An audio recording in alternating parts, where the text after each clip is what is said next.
Hello and welcome to SoulTopia Shenanigans. I am Michelle Welch. Thank you for joining us live on YouTube. Tonight I have a special guest with me, author of actually several books, but her most recent book that's coming out is The Secret to Success, Holly Signorelli. Thank you for joining. To wealth. Well, oh my goodness. I knew I'd mess it up right at the beginning. Usually I mess up the name of the show, though, so now I just messed up the name of your book. Yeah.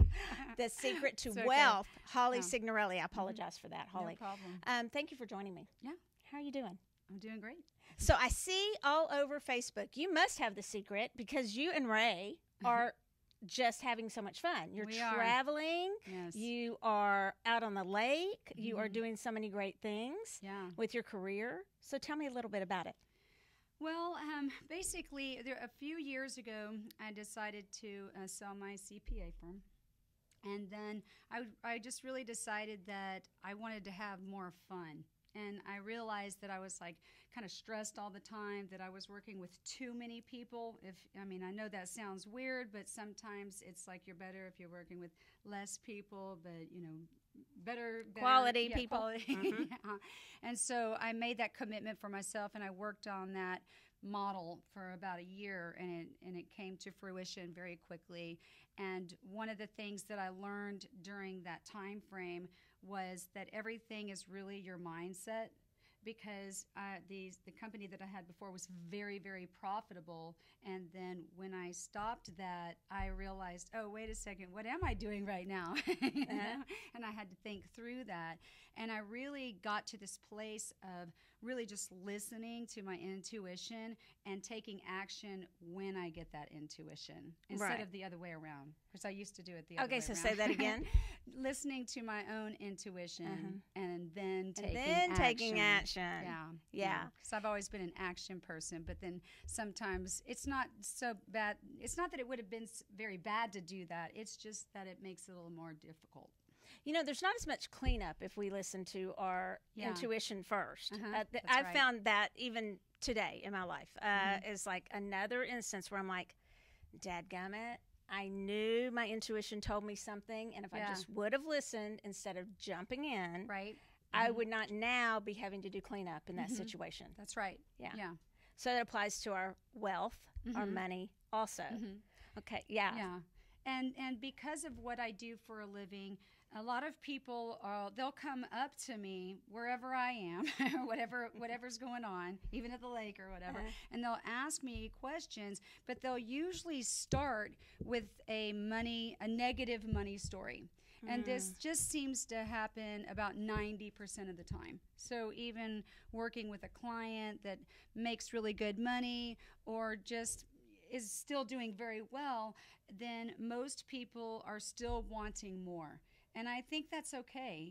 People think that if you want to make more money that you're greedy, but that's not really the truth, because that's what we're here for, to create our best life, right? And there may be some things that you need money for so that you can have those things. Well, and I think that people do sometimes connect a negative connotation to money, and that in itself is maybe part of the problem sometimes. Yeah, I think the connotation. I think a lot of that starts. It's kind of like in the family line. It kind of depends on how you were raised. And I got very lucky because I grew up in a family with just one breadwinner, and then we had a bunch of foster kids. So there was like a lot of people in the house. So we were not rich by any means, but my parents were really smart about money, and they never complained about money.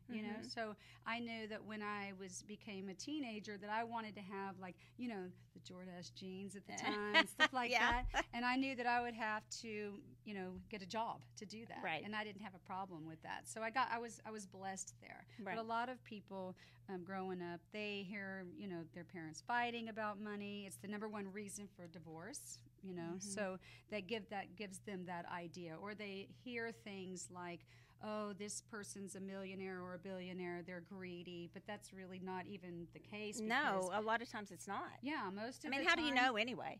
Yeah, exactly. Most of the time, when you look at somebody that's a billionaire, they've actually just created something so simple that it helped so many people across the globe.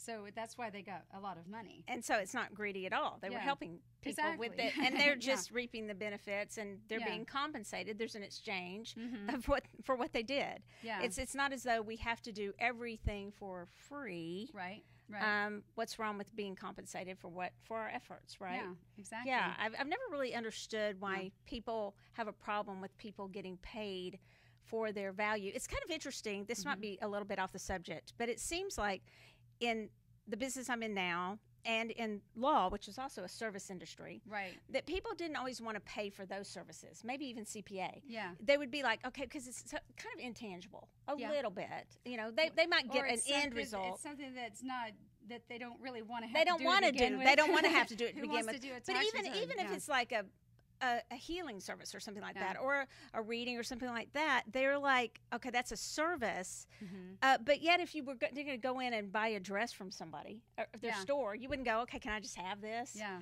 You know, Yeah. you'd want to pay for That's it. because those are desires. You know, desires are. It's easier to put money out for a desire versus something that you have to do because you know the government tells you Yeah. that you have to do it. Yeah. Well, so I asked you earlier. I said, do people? Sometimes when I see my dentist, I kind of run the other way because I'm supposed to go get my teeth cleaned every so often, you know, and right, Yeah. and me more than others maybe. Or you see your hairstylist, and you're like, oh, I know it's time. Yeah, So do people run when? I mean, you're so nice, but do they kind of run when they see you? I think no, it's the opposite. They actually want to ask me questions. So they want to pick Yeah. your brain. But that's kind of how this book became about because so many people, like when they're talking to me, again, even if they're making really good money or maybe they've had a really great year, they're like, I don't think I'm going to be able to do this next year as good as this one. You know, like they go straight to the negativity that, oh, I had a great year this year, so next year is probably going to be less. They just you know? assume that. They just go straight to that. And or any version of that there's not enough money or I don't know how I can get more clients or whatever that is. Right. So it's kind of like a constant.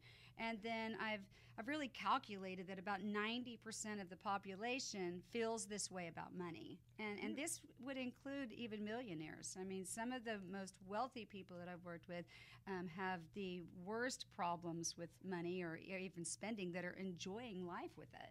You know? Because they don't want to spend it. Is that what you're saying? Yeah, because they still don't feel like they have enough. Oh, yeah. Like set aside. Right. Yeah. Oh, goodness. Okay, Yeah. so I'm going to get the name of the book right. So it's The Secret to Wealth. Well, Good yeah. grief. The Secret to Wealth. Say that 3 times with me. You got it, Guys, you The got it. Secret to Wealth. Yeah. So what, besides, you talked a little bit, but what's Mm-hmm. the secret to wealth? How do you walk us through a little bit about the book, kind of Okay. the chapters in the book. How does that So lay out? basically, what you tell your body and your mind is what happens. So it's kind of like the law of attraction, but part of it is actually your brain. So your brain is just an organ, right? And it's not your soul, really. So No. if you are telling yourself something negative all day, and right now we're talking about money, but this could apply to anything, then what happens is there's a part of you, your brain, that kind of remaps itself. Now, I'm no neuroscientist, but I did collaborate with a neuroscientist for my book. So I'm just using layman's terms right now. But the perfect example of this is think about when you get a new car and you're super excited about it. So whatever kind of car it is. So we'll say a white Corvette and you're just excited.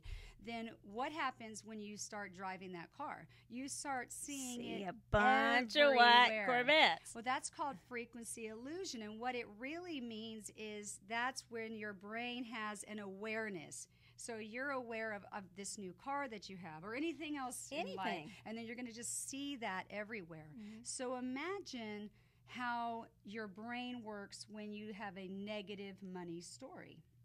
You know? You see it everywhere. Yeah, you're going to see negative money stories. You're going to run into people with negative money stories. But what if instead you changed the way that you talk to yourself? So, you know, like you are the CEO of your mind and your body, right? Like you're really actually in control.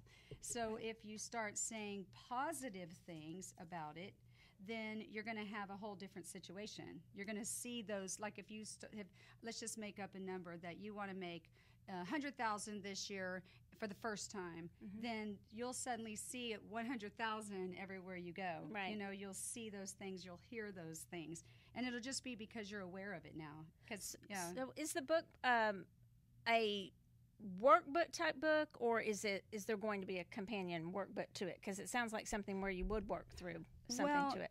I don't really have a I have a workshop that goes with it. Okay. Yeah, that's about with videos that go even like deeper, you know, because in an audio version of it. But basically, it's covering really the spirituality of money and the receiving of money. But also, again, the neuroscience of what your brain does when you tell it something and how important it is for you to talk to yourself in a really positive way. And also, I collaborated with a psychologist that's global. And so there's a lot of psychology about money, too. And again, based on what we were talking about, like how other people tell their stories, and then all of a sudden you get in a group and everybody's telling the worst story. Right. Yeah, who can one up the worst story? Yeah. Or doesn't it sometimes go the opposite direction though with money? Don't you sometimes have people who are one upping with the best story they can tell? Yeah, that is very true. But most of those people are also having a negative money story too. Yeah. Yeah, that's just something that maybe they're doing, like, you know, to one up somebody. To one up somebody. Yeah. Right. Yeah. So your book's not completely finished. They're still editing. Yeah, right? It's in the final phases, so it should be ready next month. We were talking beforehand about how books they're truly labors of love. They take a really long time, but it's worth the wait when they get edited properly and everything is the way you want it before it comes out. Yeah, I've seen books that come out before they should, actually, I would say, right? Yeah, yeah. I mean, I've seen some where I'm one page in and I'm catching typos, right? Yeah. So that's a good thing to get it right, you know, the way you want it before it comes out. So about, when did you say, August? Probably around August 15th, and it would be great if it would be in the beginning of August, but, you know, whenever it's ready. I didn't ask you, so I'm going to put you on the spot, and if we can't talk about this, you can just say we can't talk about it. Okay. I saw that you are going to be on a show called The List. Oh, The List, yeah. You want to tell us a little bit about that? Yeah, that was actually a manifestation that I did for myself. So because I was doing this book, I was just thinking, you know, it would be great if somebody reached out to me to do some kind of media, you know, about this. And the List called me, and they are in 47 of the biggest markets in the United States. So I went there to do the show, and then while I was there, it was like, hey, you want to do a second show about the book? Nice. So yeah, that worked out. That's really good. All right. So do you do any of your CPA work, or did you sold that business completely? I do some. It's just a condensed version of it now. Okay. Yeah. And because I've done that my whole life, so there's still that nerd part of me that likes to do that. So I can't remember. I have it, and obviously I'm not very good at getting the titles of books right tonight. But what was your first book? It was Do You Know Where Your Money Is? Yeah. Yeah. Do you know where your money is? That was a very different book because that was after the 2008 where people were really feeling like, you know, we were almost in a depression at the time. Don't you have another one, though? No, just two. Then that is, see, I don't know the name of the book, but I know exactly what it looks like. I could describe the cover. Yeah. Yeah. And it was, actually, that was an easy read. It was an intelligent book, but it wasn't too steps over your head. Yeah, to it was read. just based on clients that allowed me to use their story and slightly change it, but just the kind of random things that people did where they spend a lot of money and then kind of didn't feel like they knew where it went, you know? And people would come into my office and they'd be like, I don't know where my money is. So I was like, that's a good label. It does for a happen book. a lot, though, No, it does, doesn't it? Yeah. Well, we had said if anybody has any questions, they can ask them of Holly. We're not going to do readings tonight, you guys. We're going to do, although Holly is highly intuitive, especially when it comes to these things, but all things, actually. Are you okay with me saying that? Sure. She's very intuitive, but she will answer your questions if she's not going to, you know, be your financial planner on just tonight in 30 minutes, but she's like, I'm not going to. Sometime I was reading for somebody, and they came up and they sat down, and I started answering a question, And they said, "Are you giving me legal advice?" And I said, "No, that would be $450 Yeah, now." yeah. No, I'm not. So, but we'll answer your questions if you have them. Well, I won't answer your financial questions, but Holly will if you have any questions. I know that I'm going to throw this one at you that was asked before the show started. Mm-hmm. So let me see if I can remember the question. Do you want to go turn on the mic and ask the question that you asked? Yeah. Mm-hmm. You don't have to give specifics about who asked it, but just a question you had for Holly. If you've been in debt for several years, how do you get out?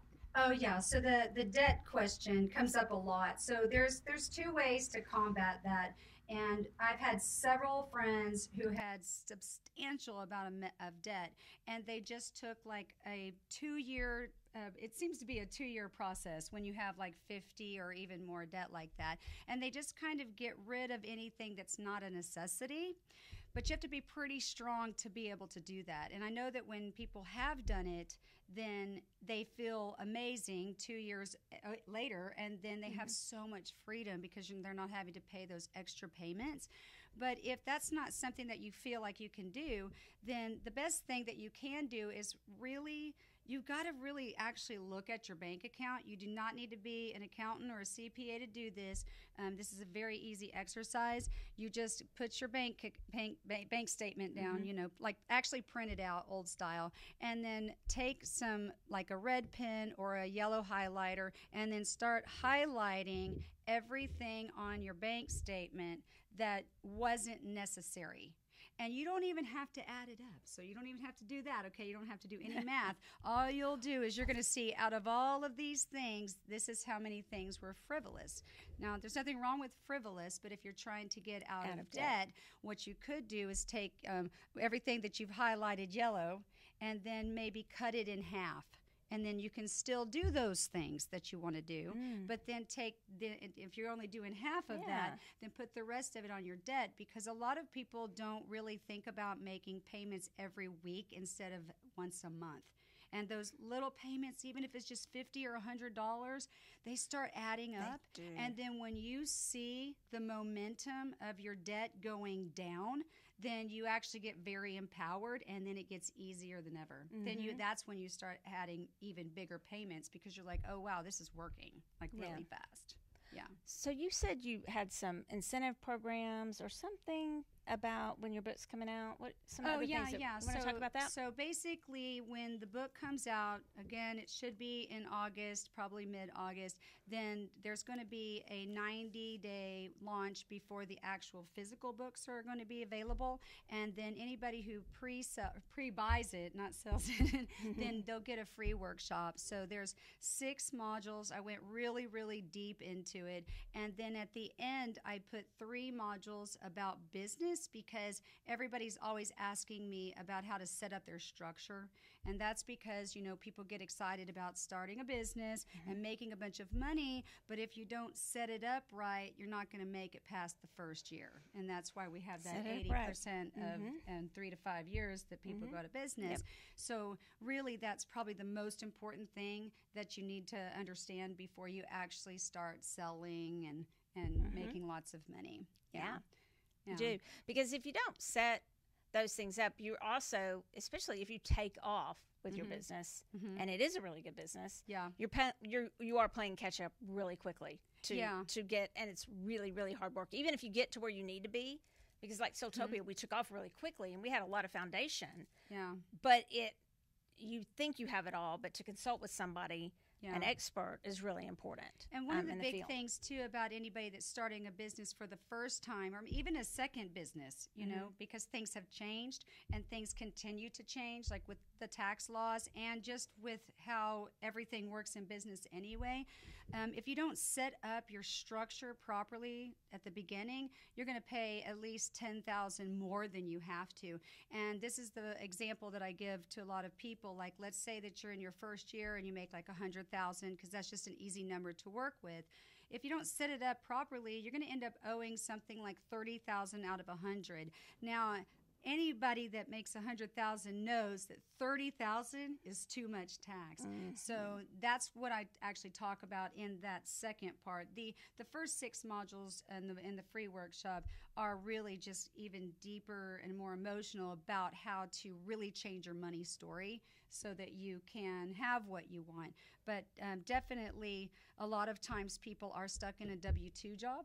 And so if they do want to do those last 3 modules, then that will help you actually have something more sustainable. So what do you mean by stuck in a W-2 job? What would that mean to you? Because a lot of people love their W-2 jobs. Right. They love it. But there's a lot of people also that crave to have something of their own, and they just don't know how to start it or to do it properly. And I see that a lot where people come to me like a year later, and then it's like it's too late. I can't help them. I can help them the next year, but it's too late to help them. But then it creates a snowball. Because it's like, oh my gosh, I already owe 30,000, and now I'm going into the next year, and I'm going to probably owe 20, maybe, and then it's all of a sudden like, how do I catch up with that? So I just think that's a really important thing to cover. I have a really silly question. Well, it's not silly. It's a really important question. I just want to know, because we have this ongoing debate in our house. Yeah. How do you feel about leasing cars? Oh, I'm a huge fan of leasing because cars depreciate. You buy things that appreciate. You lease things that depreciate. And cars depreciate now, the minute you drive them off the lot, well, right? But if a lot of people like to keep the car for like 10 years, then you should buy it. Yeah. But I'm just saying, if you're going to be getting a new car every 3 or 4 years, then that's what I would do. Yeah. Well, see, I had another accountant, a good friend of mine, a CPA, say he leases all his cars. Yeah. Then I'm like, I think that's a really good idea. Yeah, So, I think some people don't realize that when you're leasing, it's a better deal than buying, because when you sell a car at the end, you're just getting your own money back. Yeah, you do. Yeah. That's what I've just always never it's done not that. like leasing a house, because no one can take that car away from you. You could actually even pay for the rest of it. You're just paying this much of it, and then if you want to at the end, you pay the rest of it, or you get another car. Right. Yeah. I mean, if you did it that way, you'd pay more interest, but really most people don't do that. Most people don't. Right. Right. Okay, are there any questions on Cassie? Okay, so tell us what else you guys have coming up for your travels, because you're going everywhere all the time. Yeah, I know. There's this like big fish. A lot of fun. Okay, so I love fishing. Yeah. Hint, hint. Ray's over there. Hint, hint. I love fishing, and I'm like really stalking your Facebook, and I'm like, look at her like reeling in this big fish. Oh, that's so what right. was that about? Yeah, we were in Key West, and we got a boat and went way out in the ocean. It was so awesome. And then I caught this fish, and I was like, it was so hard to pull it in. You were working it. But only because it was in the ocean. I pulled this thing up. It was like 4 pounds. It looked a lot bigger than that. Y'all must have had a good angle on that camera. You know how where you hold it like to the camera like that this? Was fun, though. Yeah. And it looks really, really big. Yep. Yeah. Mm-hmm. So what would you recommend about people taking, you were talking about living life a little bit. Yeah. Mm-hmm. So what about taking vacations? I think that, well, it depends on what is fun for you to do, but I think a lot of times people get really, they're just working all the time, they're thinking all the time, and I'm one of those people too, like where my brain's just going all the time. And so, for example, we like to go to the lake or to the beach because you just feel so peaceful there.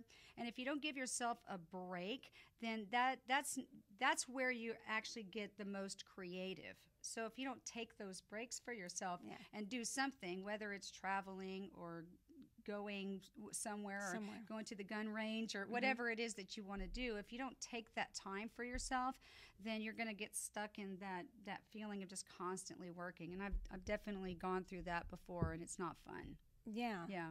We were talking about that earlier because you were saying to me, you need to have more fun. Yeah. And I do, but I was thinking the other day, okay, how do I just stop for a second? Because I do really enjoy what I do, but just to stop and slow down enough to just actually get back out and take the time to go out on a boat for the whole weekend. Just get out and just do that and enjoy it again and be okay with that. Yeah. You know? because time's a Exactly. ticking.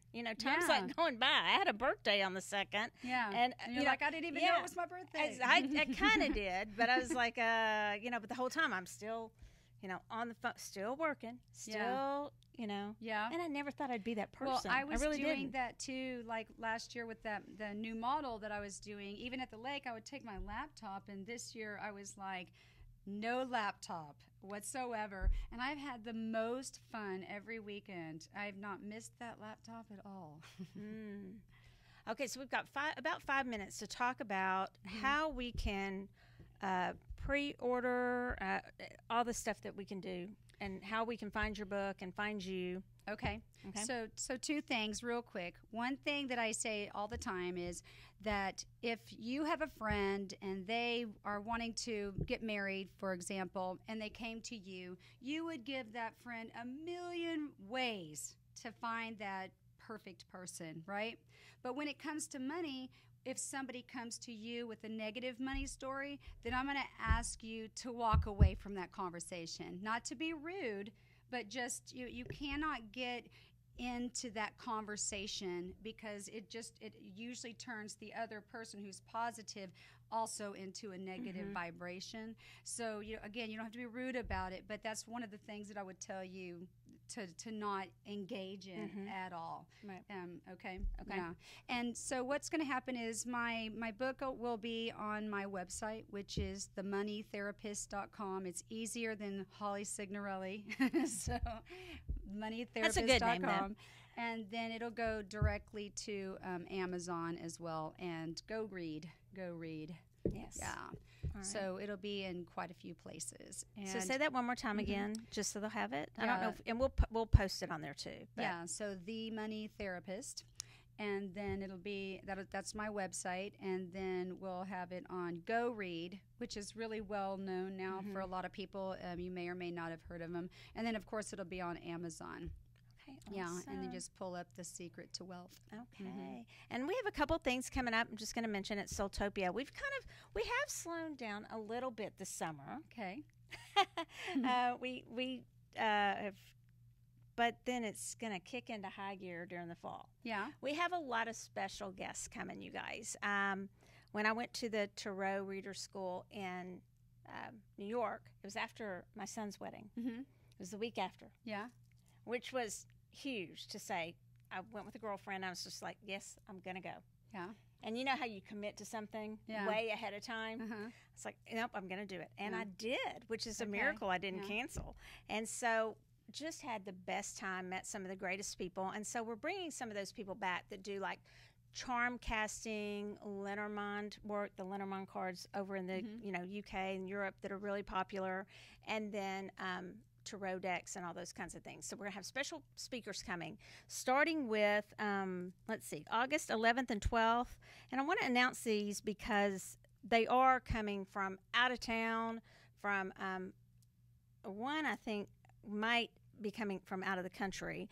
But Carrie Paris, 11th and 12th, and she'll have a free information session and then treasure casting, where she has these charms that she has made for her business. It's kind of cool how they're made.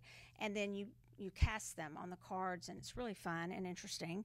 And then Gina Thies, that was on last time, that's author of Tarot Coupling, and she's coming out with a deck called Tarot of the Moors. She's going to have a class up here. It's very interesting. She's the artist and the writer. She's incredibly brilliant. She's writing... she's teaching on her book, Tarot Coupling, on August 26th. She'll be back in November when her tarot deck drops. She'll be back here to be signing that deck. And then also more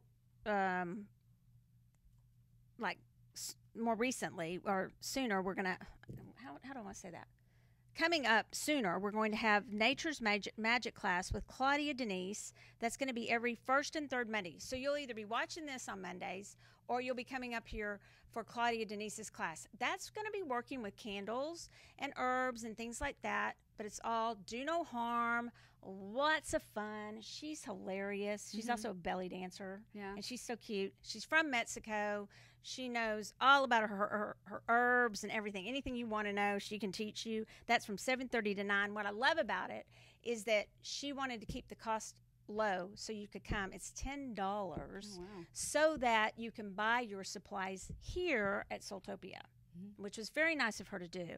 So the first class is only $17, including the supplies. And then a Reiki Master Teacher Certification and Attunement. So that's the third one that I'm teaching, finishing up for those of you who started. Or if you've had your Reiki 1 and 2 with someone else, I don't want to take from anyone else, but let's say they're not teaching it anymore or you've moved or anything like that. I have only a few spots left, like maybe 1, maybe 2 spots, and that's on Saturday, July 21st. And then one more thing, we have Andre Jones. Did you ever meet him? He's a drummer, and now he's like a body sculptor. I was like, wait, what? I looked on Facebook. I was like, what's happened? So he's all into this body sculpting stuff, and he looks really good. And he's coming on Saturday, July 28th for a Conscious Reiki Drum Circle from 7 to 9. But most importantly, this Sunday, we have our SoulTopia Sensation. If you guys haven't been coming or it's been a while, please come and join us because we have messengers, intuitive messengers, at a discounted rate. We have healers. We also have speakers who donate their time for free. Holly, you should come sometime when your book comes out and do a book signing. And we have artists here and food, and mainly we just have a lot of fun. So we invite you guys to that. The theme this time is Life's a Beach. And so you can just come in your shorts if you want to, or come dressed up. If you come in a really cool costume, you get a prize, a $50 gift certificate to SoulTopia. So thank you for joining me. Yeah. We look forward to your book. I can't wait. All right. Until next time, Crystal cheers. Bye-bye.